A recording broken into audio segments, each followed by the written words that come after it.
I don't even know. Well, we gotta talk about it. We gotta talk about this thing, this game that I watch, bro. Because obviously I didn't catch the game because obviously being from California, I'm gonna be Southern California. I'm gonna be subjected to blackouts for some stupid reason. Yeah, they gotta get rid of that blackout rule, but that's neither here nor there. I was watching this Bulls Lakers game, man. Actually, I didn't watch it. Here, no, let me backtrack. I tuned into the score. We were leading 96-78. 10 minutes to go in the fourth quarter, okay? I was thinking that surely the Lakers won't blow this. All right, it's a done deal. I'm going to put my phone away. Keep doing what I do best or keep doing what I do. Play video games, go to sleep, and, do a daily boring routine. No, it's not boring. It's actually fun for me right now, but, college kid life, right? But I opened my Instagram. I'm in a group chat with a few of my friends, and one of my boys said, "Yo, Josh Giddey hits a half court game winner," as y'all are seeing in the middle of my screen right here. But I'm like, there's no way, bro. There's no freaking way that this happened. I was just like, how did we lose? It's like 10 minutes, we were up 20. And then I tuned into the highlights. Bro, we were up like 13 with like 5 minutes to go. And we were up 5 with 12 seconds to go. And we somehow squandered that game. Oh, man. I'm not Kenny for real. Like, I don't usually come on here and talk about, game by game, my own analysis every time. I just come on here and make videos whenever I feel like I need to come on here and make videos. I'm trying to change that. But it's just like, bro, what the actual hell? Okay. I was watching the last 5 minutes, but I want to focus on those last, that last minute of the game, right? Okay, Lakers. I gotta look at the highlights because at one point we were leading by 7, and then all of a sudden it became a 110-111 ball game, right? Josh Gay goes up and misses a shot, right?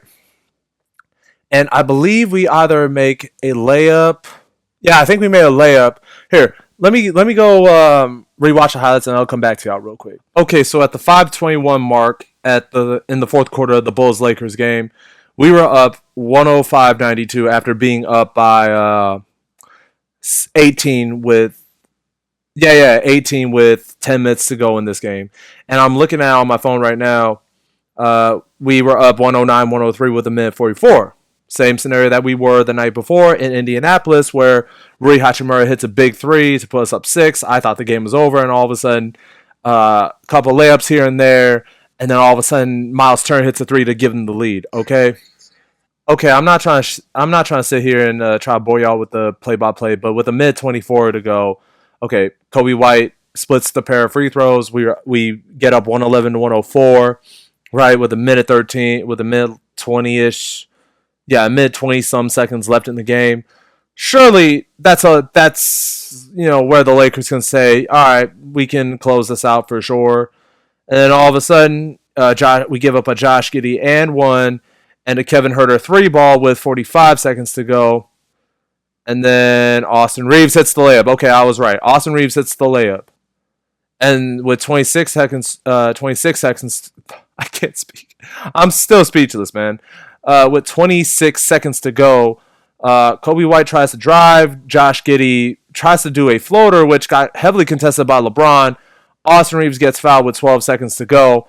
And surely, with that amount of time left, you're up 5 with 12 seconds to go.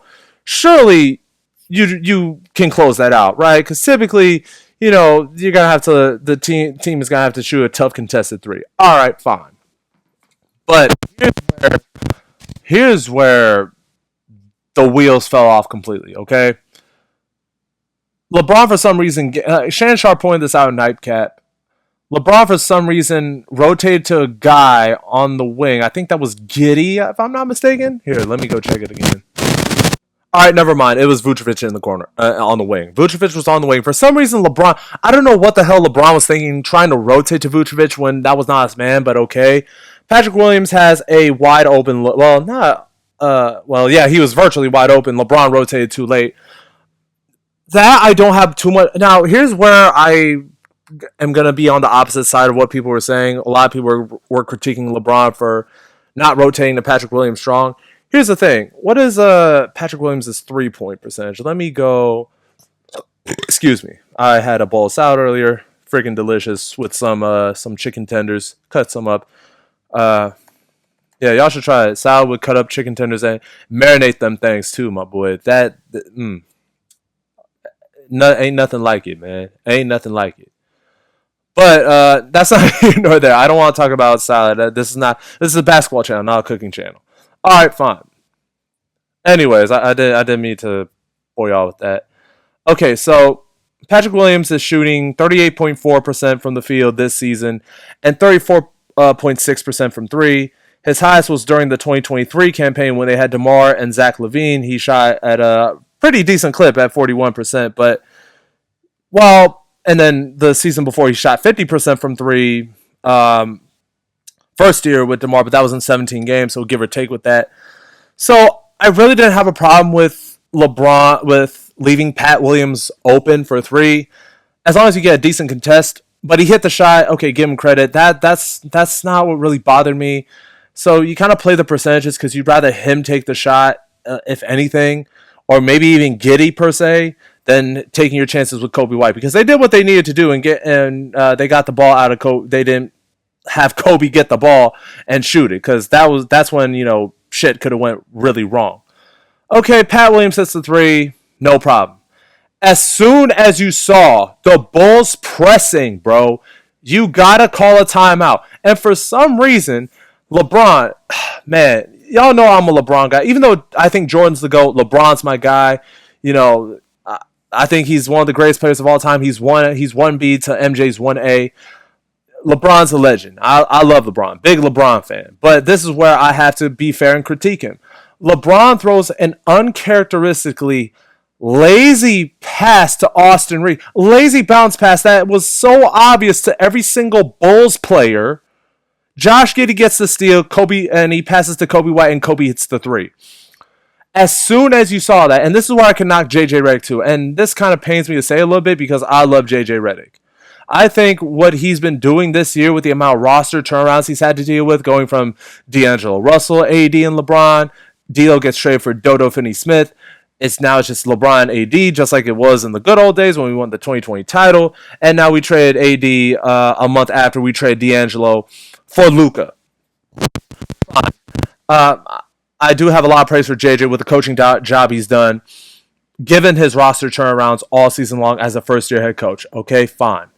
And I thought he's been pretty good this year, given the expectations. But that's neither here nor there. This is where I can knock him. JJ, Bron, y'all are about minding the freaking game. But you guys do not call a timeout as soon as you saw the goddamn Bulls pressing, bro.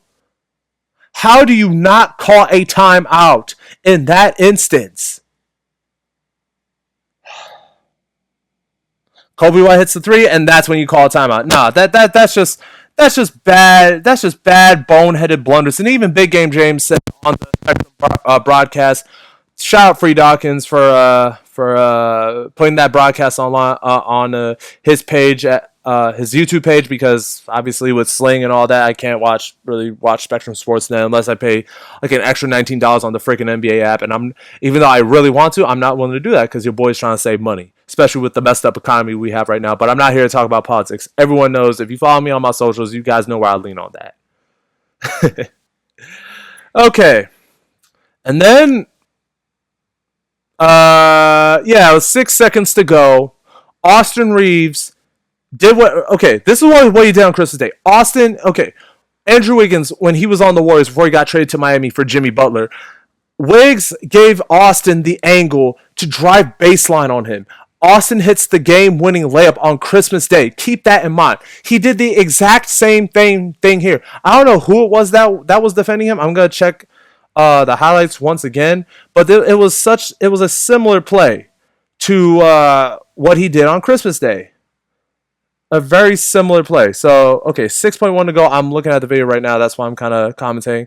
Okay, Pat Williams gives him the angle. For some reason, he just lets Austin Reeves blow right by him because I don't know if he's thinking that there's help, but that was really bad defense by Pat Williams with 3.3 seconds to go. You would think that's the game winner, just like it was Christmas Day.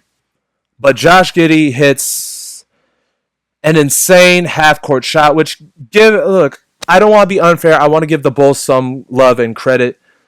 They were down 18 and they fought and they found a way to win.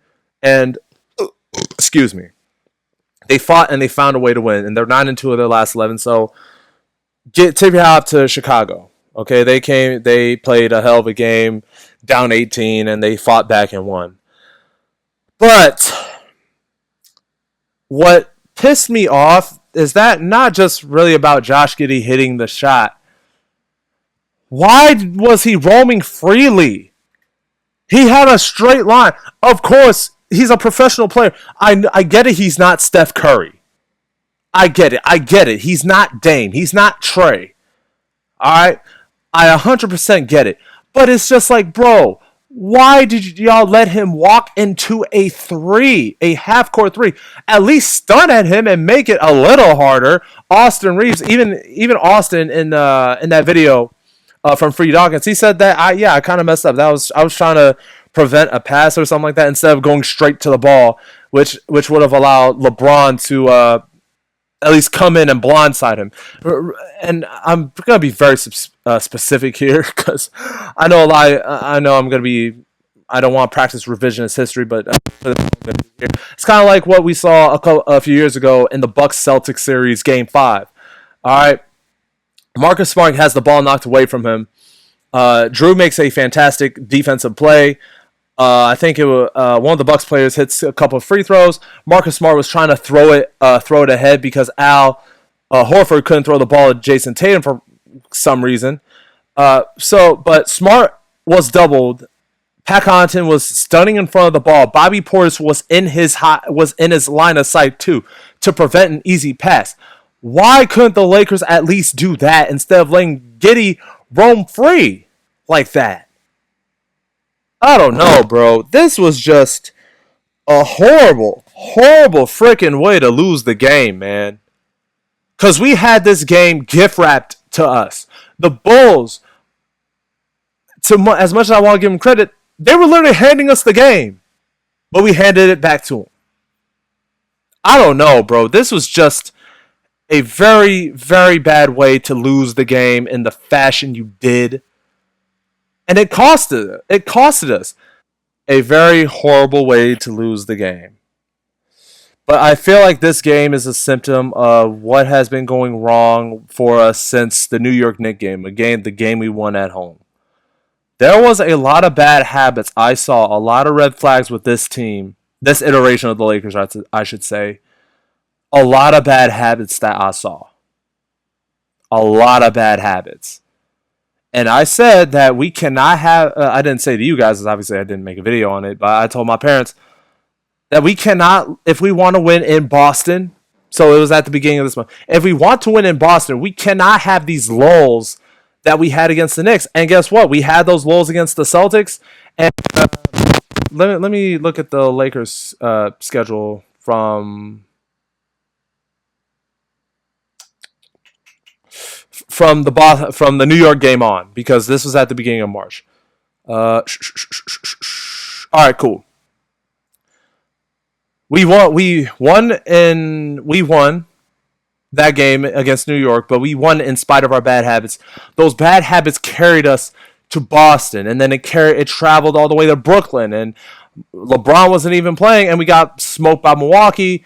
And without LeBron and Luka and our best starters, we actually went toe to toe with Denver, and we actually held our own against Denver. And then we went on a 3-game winning streak. Great. But we got absolutely the doors blown off us against both Milwaukee and Chicago. Ironically, Orlando, we led by 15 against Orlando, but the wheels fell off for us then. The wheels damn near fell off for us against Indiana. That a game I don't want to say it because it's my team, But we honestly could have easily lost to Indiana had it not been for that LeBron tipping. Because if we didn't get the stop on Ben Mathurin with like 12 seconds to go in that game, the game would have been over because Mathurin would have hit the shot, or Miles Turner or Siakam may have hit the shot. Who knows, right? And then the Chicago game. And we have the most important game of the season for us, seeding-wise. Again, actually, we have a lot of important games. We have Memphis tomorrow, because I'll be uploading this video today, Friday the 28th. Tomorrow's the 29th. Memphis, we play tomorrow. Then we go to Houston on... looks like it's on Monday. Yeah, on Monday, we play Houston. And then April 3rd, which I'm going to look on my phone calendar because, I'm such a genius. Thursday, we play the Warriors, right? And then Friday, we play the Pelicans, so that should be a winnable game, but the Pelicans really don't have anything to lose because they're in the Cooper Flag sweepstakes. And then Sunday and Tuesday, we play Oklahoma City, which, gosh, Lord help us. And then Luka's return to Dallas, and then we wrap things up with Houston and Portland on April 11th. So it ain't gonna be easy for us these next set of games. It ain't gonna be easy, but the Memphis game is probably the most important game of the year for us because it really dictates on where the Lakers could go, right? Seeding wise, playoff wise. And shout out Dreamers Pro, even though he kind of dick rides LeBron a lot. but no, seriously. Dreamers Pro actually pointed out something that I feel like should be very important for a lot of us to hear. The losses between 4th and 5th, I believe, in his video where he talked about Shannon Sharp's analysis on the Bulls game. The Lakers, the losses that separate the 4th and the 5th seed is 3 losses. Right? The losses between the 4th seed and the 7th seed is by 2 losses. So if we get 2 more losses and Golden State wins 2 in a row, we could easily be demoted to the play-in. But if we win out, we could solidify at least a top 5 spot. So now the Lakers, they really have to hunker down, and we have to bring it against Memphis because Memphis, they just fired the head coach Taylor Jenkins. For what reason? I don't really want to make a video on that because I have no idea. I haven't watched too much of the Memphis Grizzlies games this season, but I've heard a lot of buzz that Taylor Jenkins really wanted the system to be revolved around Jaren Jackson Jr. instead of Ja, and I guess it has worked out for him because they are 44-29. But now it's just like Lakers, just screw the circumstances. Whatever losses separate you from Denver, the Denvers, and the Warriors and Minnesota. Just win out your games that you need to win out because the last thing I want to see as a Laker fan is all of a sudden we keep on losing, and then all of a sudden we have to be in a dogfight with the Clippers and the Warriors. And the Clippers and the Warriors, they have problems of their own. I know it's just Golden State, they've been resurging since getting Jimmy, and then the Clippers have been starting to really find their rhythm, but now it's just you want to stay out of those crossroads. You don't want to be in that crossfire because Golden State's going to play us, and they're not going to show us any mercy. You know what I'm saying? And the Clippers they want the 5th and 4th spot as badly as we do. So now it's just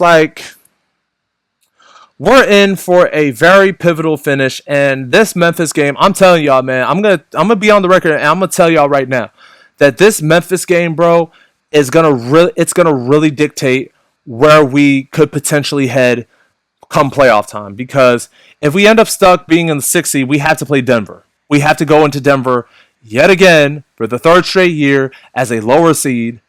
Or potentially, if we stay at the 4th seed, I believe we beat Memphis in 6 games again, like we did in 2023. But we have to go face OKC in the second round, which I believe we can beat them.